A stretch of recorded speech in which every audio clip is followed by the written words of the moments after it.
Good morning. Good morning. It's me, the Alpha Empath, and I have one of my lead students here. She is being a coach herself, Miss Tanisha Lee Harrod. And today we are going to talk about the grace of being a human. And the reason I have Tanisha on here is because, as you know, I coach empaths. I coach empaths, and empaths really don't have no problem being spiritual. They, for the most part, don't have any problem being compassionate. But one of the things that I've struggled with the majority of my life, and sometimes I still struggle with it, I struggle with being a human. And Spirit always sends me people in my life to help me be a human. And Tanisha is one of those people because this helper knows how to be a human. She knows how to forgive her humanity. And before we start, let me give you guys let me give you the spiritual side of it, and then I'm gonna let Tanisha bring on the human side of it. As you know, I grew up Christian. And Tanisha, you did too, right? You grew up Christian too, right? Right. Right. We both grew up Christian. I was a pastor's daughter. We grew up in the church. And for women in the church, they don't really give you no grace to be human in any kind of religion if you're a woman. They hardly ever give you any fucking grace to be human. And I am so happy that I left my religion to study scripture. And one of the things that when I studied Paleo Hebrew, the pictograph language of the Bible, uh, one of the things that I studied first was what the flesh meant. Because in Christianity, everybody is so caught up on the devil. You know, the devil is real. Satan and his demons. Everybody's fucking caught up on that shit. And if you do anything, you're being possessed by the devil. You're backsliding. The devil has tempted you and caused you to sin, and it brings about so much fucking shame. I mean, so much shame. It just does. So when I studied the devil and Paleo Hebrew, when I studied it in Paleo Hebrew, there was no fucking word. There was no fucking word in the Bible for the word devil. And then I said, well, goddamn, ain't no fucking word for devil. Where the fuck this word devil came from? And it poor translation. See, the Grecian people, the Roman people, the Macedonian people, they came in with their own ideology. Okay, they came in with their own ideology. And I'm just giving you guys facts now. You don't have to believe it. You can research this shit yourself. But the devil was something that was in their religion, and they added it to the Bible. Yeah, y'all probably gonna fucking try to crucify me now, but y'all can fucking try. You ain't gonna fucking drag me no goddamn where, okay? So there was no word for the devil. So what they did is they took the word shod, which means flesh. It means flesh, okay? They took the word shod, but it meant like an uprising in the flesh, okay? And they said, we're gonna call this word shod, and we're gonna turn it into the devil. We're going to turn it into the devil. And all throughout the Bible, it talks about the spirit being willing, but the flesh being weak. But when I started looking at what I conceived to be evil, or what I conceived to be demonic, what I conceived to be the devil as flesh, then it took on a different meaning. Because I am a spirit, but I have a body. I have flesh. And aren't we supposed to love our bodies? Aren't we supposed to love those parts of ourselves that are weak? And Right. I never learned how to love that. I never learned how to love that. And in some of our classes, me and Tanisha kind of discuss these things. And I'm going to tell you guys a story. And I'm hoping, Tanisha, that you'll open up and be vulnerable with the people and tell them a story as well. Okay. Somebody said good morning to us. I don't Yes. know who this is, but good morning, whoever you are. I can't really see your name. I can't really see your face, but good morning. And thank you for listening in. Thank you for listening in. So I'm about to share my gift. And Tanisha, She has this way of telling me what my fucking gifting is. She's like, listen, you know how to be vulnerable, but I know how to keep shit real. I'm like, okay, fine. Let's do that. Let's do it. So one of the things I have struggled with in my humanity as a woman, when I was 18, I got pregnant. You guys. And I had a child. I had a son. His name was Marcus. And then I got pregnant again by a man that I did not like. I didn't love him. I didn't even fucking like him. Let me repeat that again. I didn't love him and I didn't like him. And if you are a woman, you know how it feels to have a child that from a man that you love. It's real fucking easy to love them goddamn children. It just is. When you love the man and you have a child by them, because the feminine energy, she likes to create what she loves. She does. So when we have these children by these men that we're so in love with, we are just so happy and expectant and just want to just cherish these fucking babies. It makes it easy to mother them. But in my humanity, I was caught up in some shit. I was in a bad place in life. And I was living with a man that I was not supposed to be living with. And I had sex with him. I was on birth control. I used protection. But I had sex with him simply because I didn't know how to take care of myself by myself. And he wanted something in return in order for providing for me. So I slept with him and I got pregnant. And when I found out I was pregnant, my heart sank and I went into depression because the man was violent. He was physically violent. He was all kinds of violent. And I thought, oh my God, what in the world am I about to create? What in the world am I about to bring into life? And I went into a depression. That's just real. It's just real. And I did not want my child. I didn't want my child. Now, I know women ain't going to talk about this shit. I know they're not going to talk about it. But there was some guilt associated as a woman being pregnant and not wanting the child that you're pregnant with. And because I was brought up in religion, I was taught that it was sinful for a woman to have an abortion. So I struggled with that. And I wanted to do it. I tried to do it. To be honest with you, I couldn't really find the money to come up with. I was young at the age. I didn't really have the money to get an abortion. But if I had the money, I would have gotten an abortion probably in secret and felt even more guilty than I already was feeling. I was already feeling guilty. So for 9 months, I was just completely depressed. And then I felt even more guilty for being depressed when everybody is coming up to me saying, oh my God, this baby is such a blessing. You know, you should be happy. But I was not. And that's real. But men, and this is something that you and I talked about, Tanisha. Men, when they throw something across the room because they find out their wife is pregnant, or they're like, oh shit, she's pregnant. Everybody laughs at that. But when a woman says, I'm pregnant with a child that I do not want, it ain't funny no more. Because you're a woman and you're not supposed to say that. You're not supposed to say that. And Tanisha, I know you know what I'm talking about. And you might be the only woman that's going to be real enough to talk about this with me. My oldest daughter, you know, I was young, like you said, and here I was going to have a baby.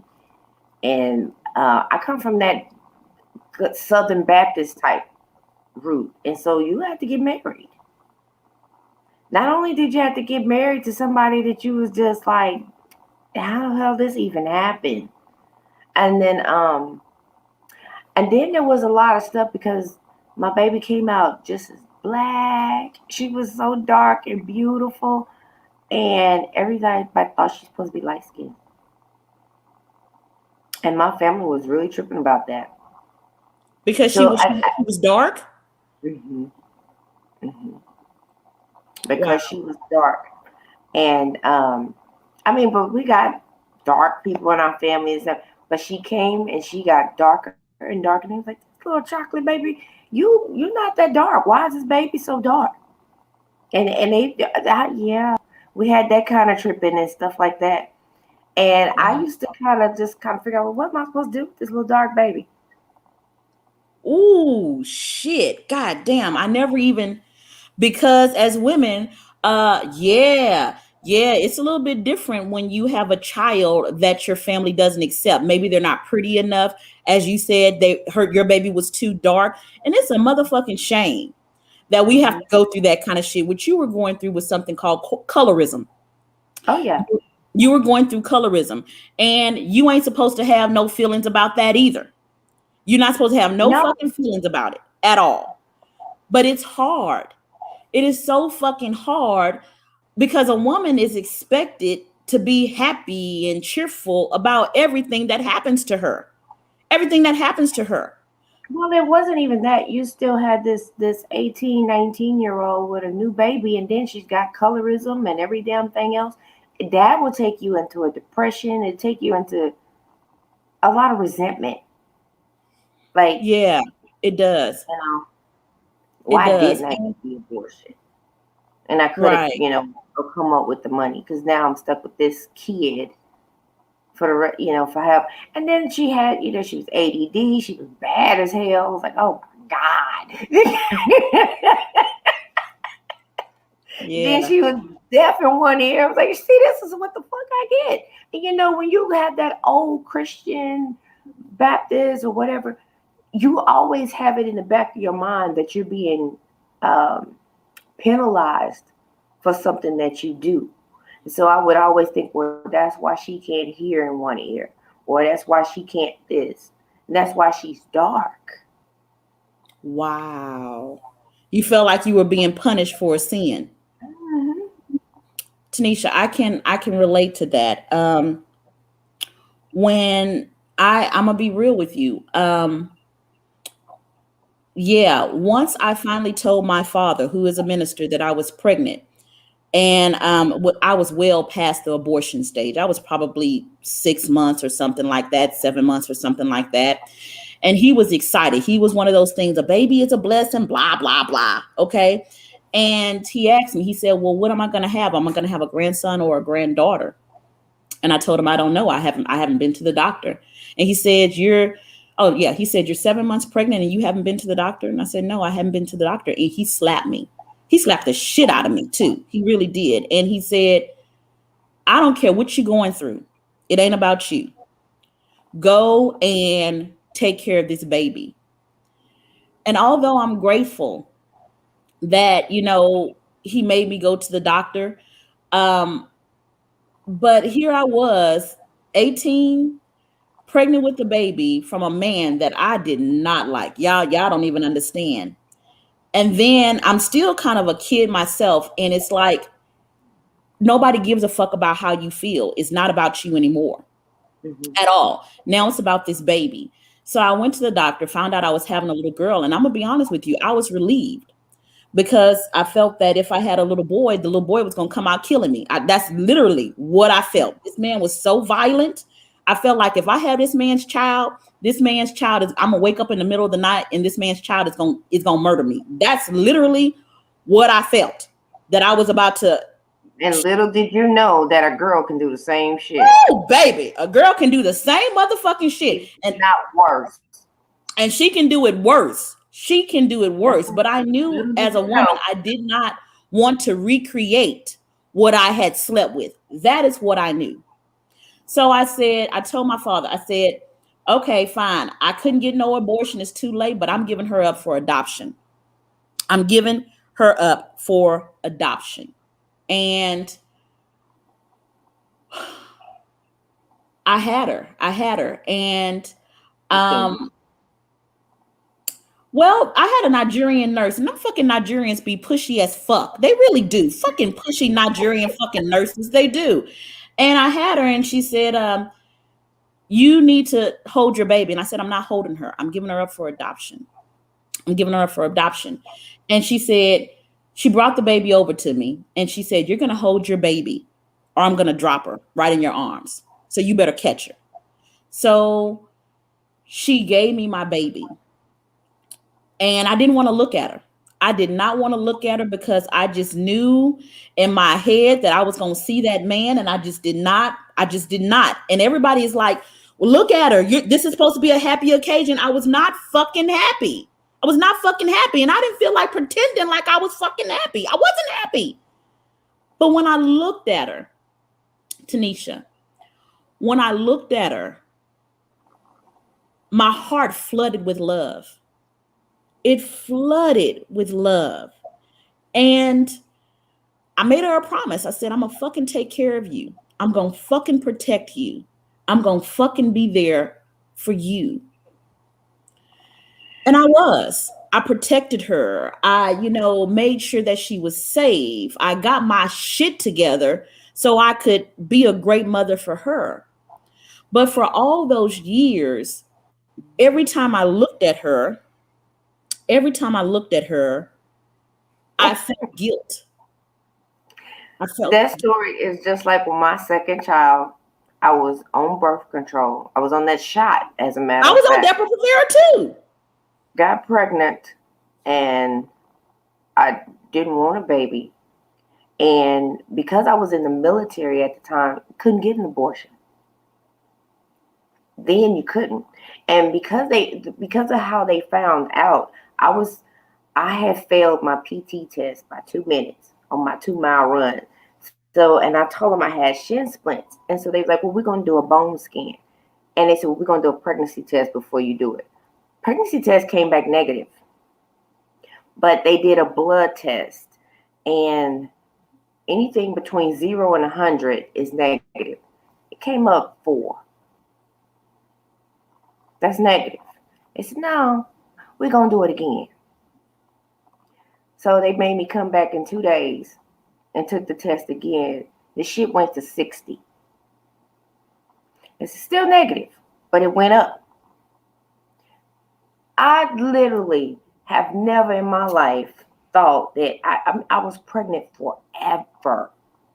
I literally ended up being pregnant from conception, damn near. At least knowing about it. No woman knows that long. I knew from the minute and the moment on, and it was nothing I could do. Once the damn thing came back 1,000, because that's what it came back the next time. It was over 1,000 the next time. And they were like, "Okay, we're having a pregnancy class today," and sent me upstairs to the class. And that was it. I was stuck. You could not get an abortion. Everybody knew. They told my commander and everybody. They called me, "Hey, Hera, we heard you having a baby." Oh, well, shit, right. I guess I am. Right. I didn't have any. Right. Tanisha, women, especially women that grew up in religion, it took me years to forgive myself as a woman for not wanting to be pregnant. In fact, I'm going to be honest with you, it took me over 20 years to forgive myself. And I carried around that guilt for 20 fucking years. And I did not see. Let me spin that for you. Huh? Let me spin that for you. Have you ever been in the other shoes of feeling like a woman who chose not to have kids? Now, this was me when I was in my little Christian or my spiritual snob state. A woman who decided she didn't want kids. Did you ever feel like she was selfish? Yeah, I did. Because that's what I was taught. That's what I was taught. That's another thing. As a woman, you gotta want children. What'd you say? Right. I said, now I'm jealous of their ass, but I remember thinking, "Oh, you're selfish because you're not doing this. Because I did this. You should do this. Every woman should do this. And unless you couldn't." Yeah, I feel the same. I feel the same things, Tanisha. When women tell me, "Oh, you need to be married," when women do that to me, I'm like, I've done that shit twice. Can I just be okay not wanting to get married? Like, I'm a human. Can't I just say I like I like sex, but the marriage thing, I've done it twice. Why I gotta do it again? Or you have one child, you ain't gonna have two more? I don't hear people telling men this that much. They don't. They don't. It's just women. And it like women cannot be fucking human. If we become sexual, we too sexual. If we put ourselves first, we're selfish. And we need to have grace to just be a fucking human. And most women don't even fucking live their lives. We don't even live our lives. We live to be married and to have children and to take care of children and nothing more. And if we want something more, something's wrong with us. Right. When you talk about the religious hoodwink, the religious hoodwink is you will be rewarded later. The hoodwink is you get all of your spiritual gifts and all these things later, and instead of enjoying them now. And I think that is the difference between living in this spiritual mindset and being in humanity, is to understand you need to live now. And it goes back to when I was talking about Paul. When Paul was like, I'm just trying to be spiritual. I'm trying to get rid of this flesh. And every time he tried to leave the flesh was like, where we going next? It was like Pinky in the brain. What we doing today? And you can't get rid of it. You can't get rid of it. You have to honor it. You have to live by it. You have to understand that it's you're gonna feel. You have to understand that you want to be touched. You have to give in to those things that you like. You know, I have to take care of it. I have to put lotion on it, or my damn skin a crack. I have to take care of this flesh, this mind that's in it, everything, my desires. I have to take care of it. Right, so, you do. You have to get out of this whole, I'll get all my spiritual gifts and everything that I want later. Get it now. I like that. I like that, Tanisha. I like that. So we've been online for 22 minutes, and I said we wouldn't go over 20. But this has been a good topic. I love you, little lady, but it's time for me to go to work at 9:00. I'm already late. It's 8:59. My client waiting on me. I love you, and I will talk to you soon. Bye-bye, little lady. Bye-bye.